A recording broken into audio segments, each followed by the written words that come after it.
Coming to you from sunny Orlando, Florida, welcome to the Paperstac podcast, where we cover current topics in the note industry, give you tactics for your note business, and talk with industry leaders to make you a better note investor. And now, your hosts, Brett Berkey and Rick Welcome Allen. back to the Paperstac podcast, keeping it going.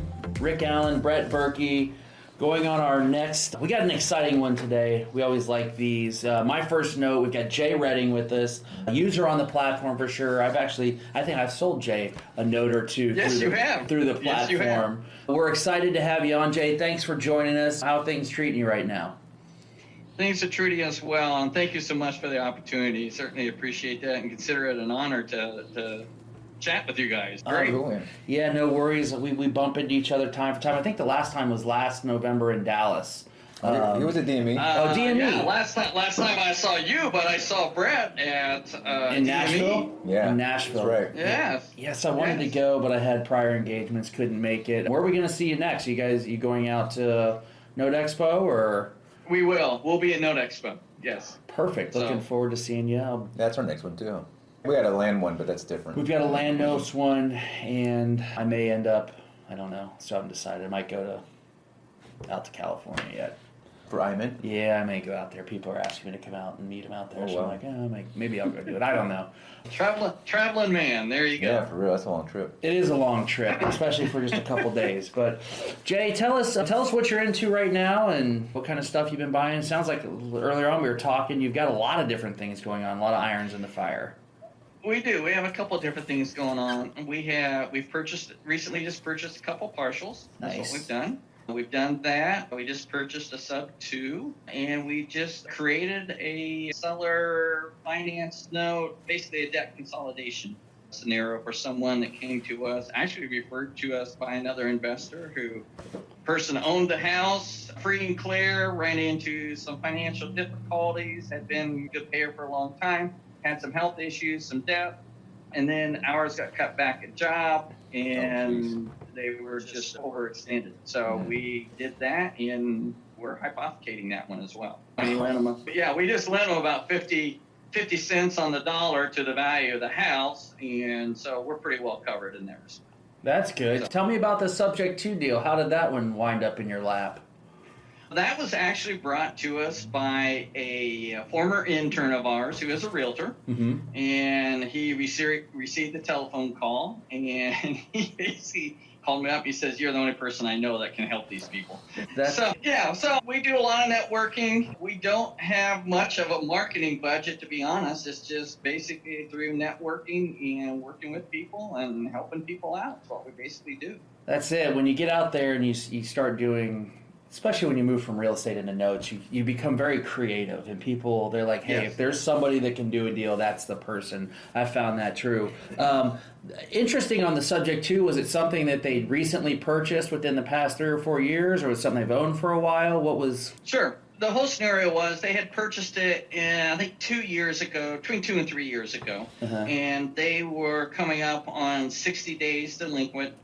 The house needs some work. I mean, we're actually in the middle of rehabbing it right now. That's what we're doing. I've got my crews over there. I was over there this morning, matter of fact, talking with my design person and everything and picking out colors. But the ARV on the home, after repair value, we're looking at around 160. We owe about 97. We've taken over the note at 97. We're going to put about 30,000 into it. And then we plan on seller financing. That's what we're going to do. There's not that much money in it as a flip. But when we got the interest rate at 3%, and we'll sell it at 9.5%, I think that one cash flows pretty doggone well. I like the delta there, 6.5%, and probably you'll have not that much money in A good deal. chunk. Yeah, we anticipate getting 20, 30,000 as a down payment. So Wow. That's awesome. That's the way to do it. And I was telling Brett a little bit about the Subject 2s and how that kind of fits the exact mold of somebody who bought it 2 to 3 years ago. They got a low interest rate and something's happened. You can get in there and buy a house right now. Yeah, I can well, talk. I'll be honest, it was a sad situation for these people. I mean, they had, they were paying fine. They had a family issue. They had to go, actually, they moved back to Florida, back in your neck of the woods. And apparently a friend of theirs begged them to rent the house to them, and they did, and they just absolutely trashed the place. Oh, jeez. Terrible. Yeah, and they don't have the funds to be able to repair it, and there's not enough spread for a wholesale pricing to come in and do it, anything like that. So we truly was their only option in this situation. Was that your first subject too? Or have you done those before? That is my first subject too. Did you have somebody walk you through the paperwork on it, or was it pretty straightforward? Pretty straightforward. Fortunately, my attorney here locally that we use, he's worked when he first came out of law school, he worked a number of years in the banking industry. He understands what we're doing with notes and everything, and he's done a number of subject twos as far as paperwork and everything. He says, to date, I've never had one called on me, so don't you be the first one. That's... So hopefully not. As long as they're getting paid, right? You would think that they're not doing anything, but you never know. Yeah, but we're prepared. Yeah, we're prepared regardless either way. We've got private lenders if it does happen to get called, but it's going to cost us more money, all right, and the spread won't be nearly as good, but it will still work either way. Of course. Interesting. Okay, let's dive in. Tell us how did you get started in notes? We've heard you're doing a lot now. How'd you get started in notes? What kind of led you to that path? What's your background? And then we'll dive into the first one. Sure. I came from the real estate side. I did my first deal in 2004. I did that on the side while I was still working. I was in the pharmaceutical industry for 17 years, and my plan at that time was about 8 years from early retirement. I'm a late bloomer, late starter. For all you guys that are just getting started that's older, there's hope for you, okay? But basically about 8 years away from early retirement, and I was planning on getting some rentals and take the early retirement and be on my way. The company decided that, went through a whole bunch of downsizing, and I made it through like the first 2 rounds, but got caught on the third, is what it was. And the bottom line is that, okay, we sat down, my wife and I sat down, okay, I really don't want to stay in the pharmaceutical industry. I want to pursue the real estate. So that's basically, fortunately, we did some significant downsizing. We lived on my wife's income, and fortunately, we had everything paid off at that time. We didn't have any debt other than the rentals, okay? And we basically went full tilt. I went full tilt on the real estate side. We've done over 100 flips, and we currently have 40 rentals. Wow. I brought my son-in-law on board about, it's coming up 8-9 years ago now. Something like that. His name's Kyle. You guys have met him, all right, before. But he pretty much runs all the real estate side now.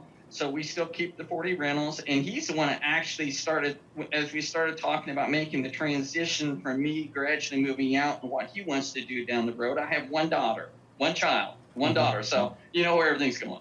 Yeah. Okay, so that's easy. So looking at the transition in that respect, for some reason, he doesn't want to manage rentals for the rest of his life. And I don't know why, but apparently he's actually the one that got us involved and interested in looking at the notes. And I decided, all right, we talked and everything, and I said, okay, if we're going to go this route, and I'm okay with it, let's do our research. Who has the experience, who has the knowledge, and who's just not first hyping, but who's really got the knowledge out there, and we'll go to the best people that we can find. And that was Eddie Speed, which I know you guys know very well. Yep, very well. Yep, and we went through their training. We went through the titanium level, so we invested in ourselves, and we went through that full training. And that's basically how the transition is. Now we're just maintaining the rental side. We eventually plan for that, either bring a property manager on board to manage the rentals down the road, but we're pretty much moving all towards the note side is what we're doing at this point in time. Is the plan to still keep those rentals? Or is the plan is right now. Yes, it is now. I love that. I'm not anti-rental like some people are, okay? They're just different. I believe there are some strengths and weaknesses on both notes as well as on the rental side. The nice thing that we found is that we can adjust very rapidly on the rental side with an inflationary market that's taking place. Whereas with notes, a little slower process. You can't hold on nearly as long. You have to account for that. Yeah, definitely. But the notes are certainly much easier to manage than the rentals. Definitely easier to manage.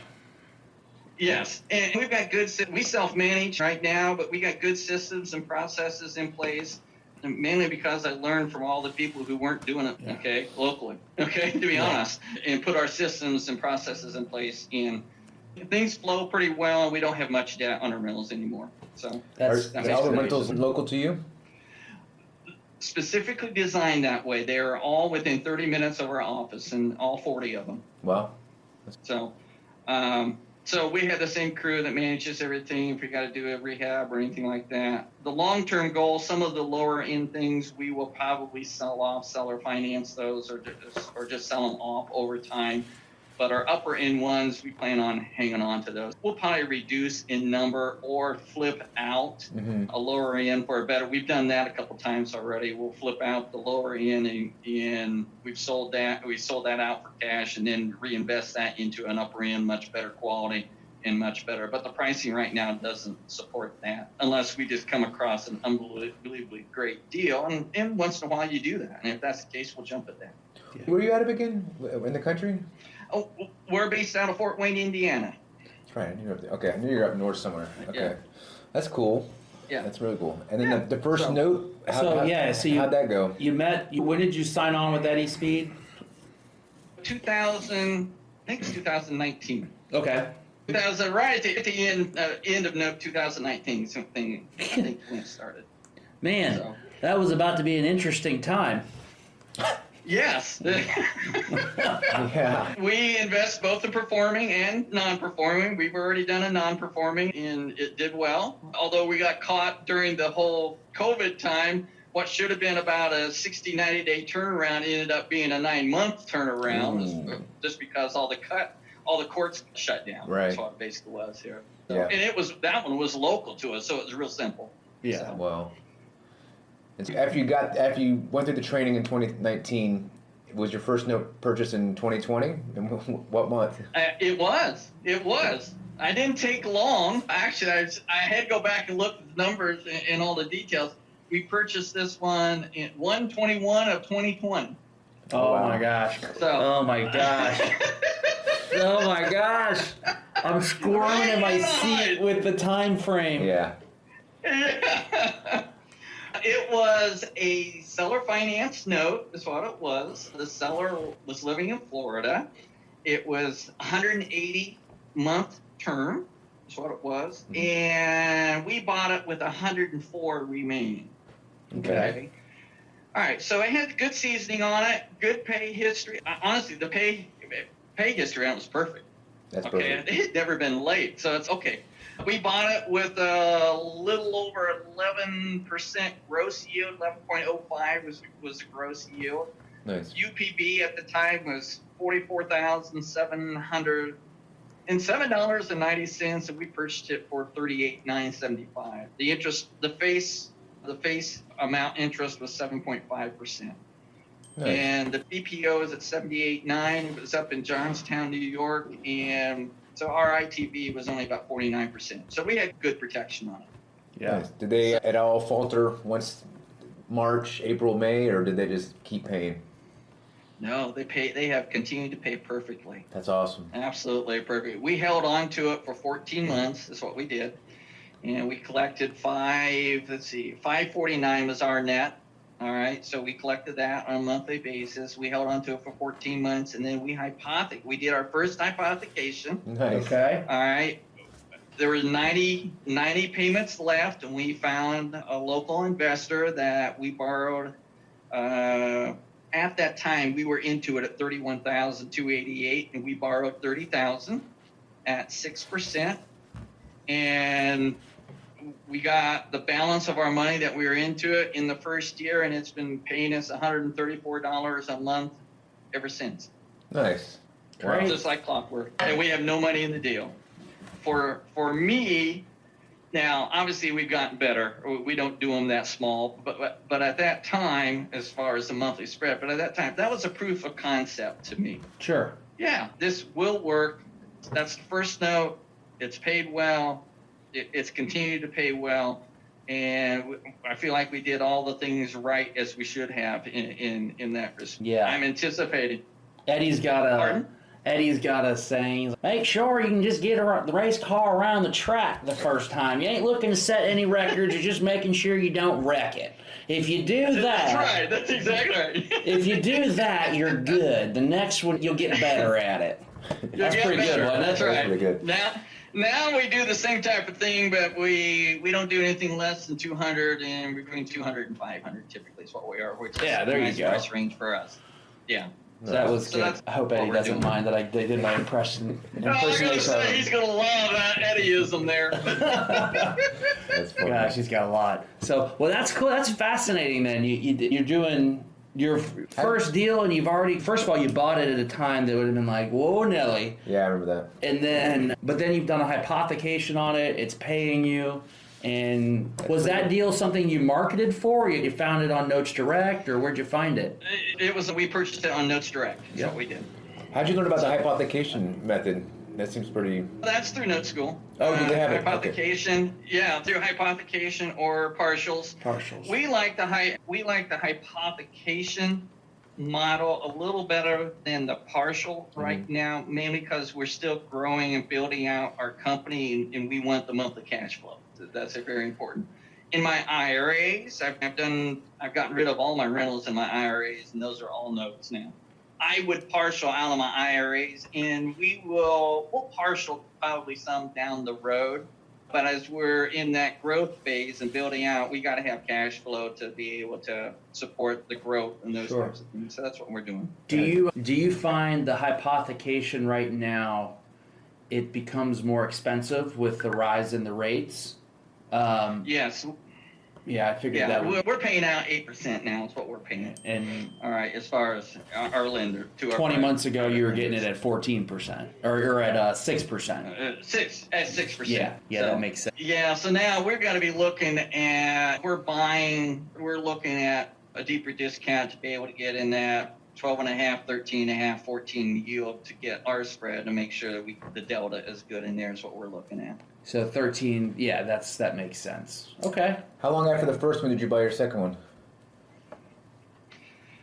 That was the NPL that came right after that, and that was local to us. And I actually purchased that through SN, through David Polio. Okay. And yeah, literally that was local to us. I was able to look in the court case where everything stood, all right, and just filed the whole court case. It was literally already foreclosed on and just ready to go to sheriff's sale. It should have only took about 60 days. We got it, and then all the courts shut down.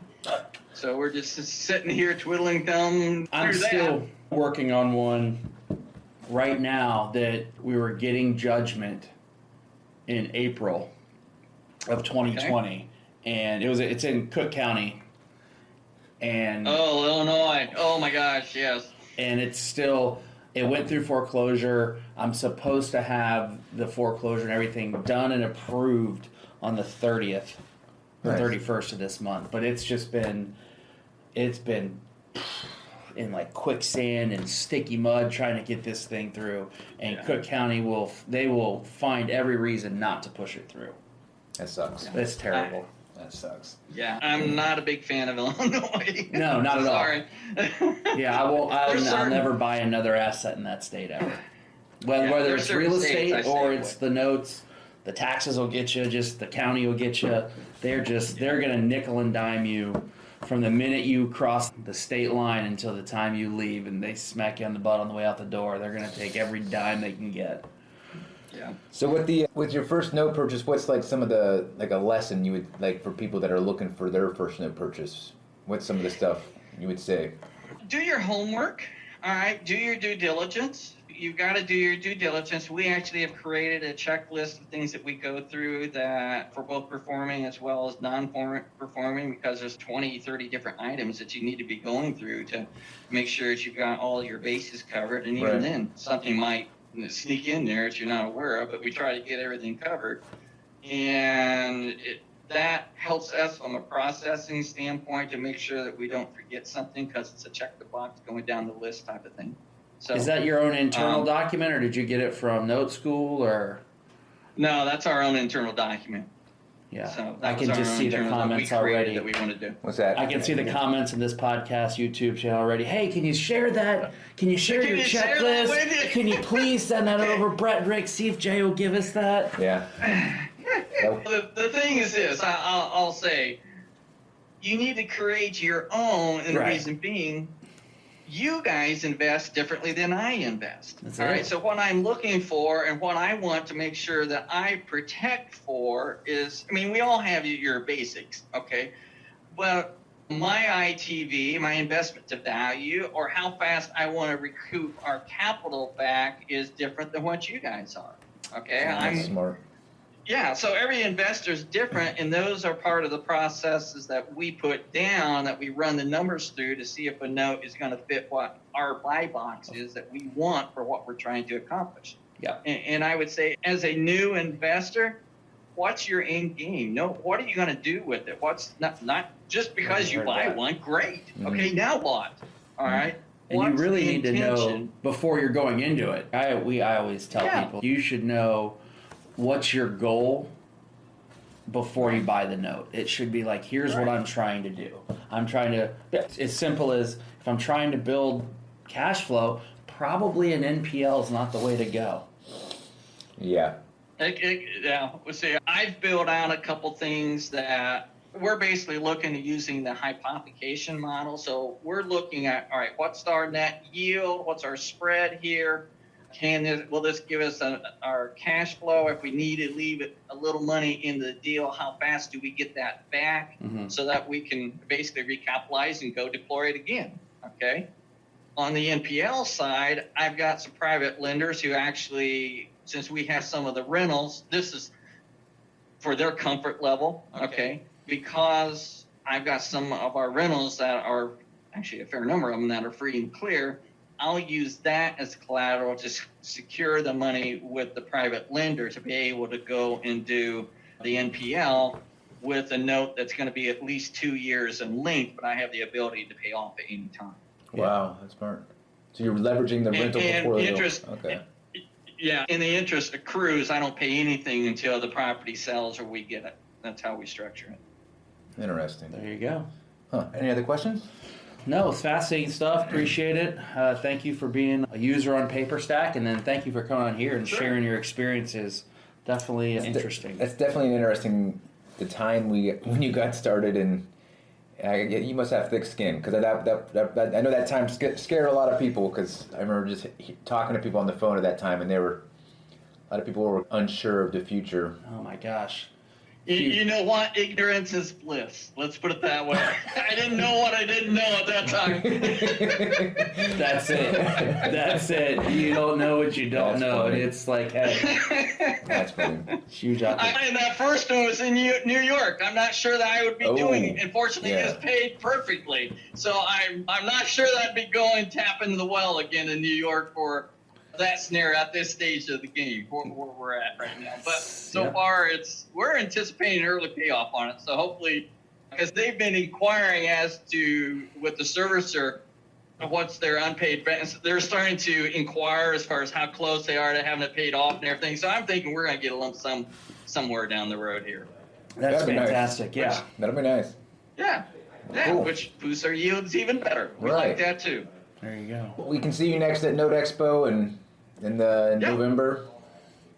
Perfect. Yep, we'll be there. We will certainly be there. Hopefully, I have a couple case studies that I hope to put into that competition contest that Eddie always puts together for the no school people. So we'll see if we get in there. I've been a finalist, but I've never won it. I've been a finalist 2 or 3 times, but I've never won it. So we'll see. Did you win it? You won it once.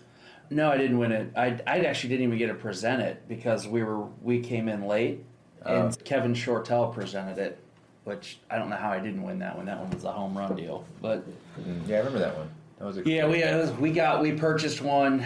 I think it was like $90,000 in debt. This was 2013, and we bought it for, I want to say it was $15,000.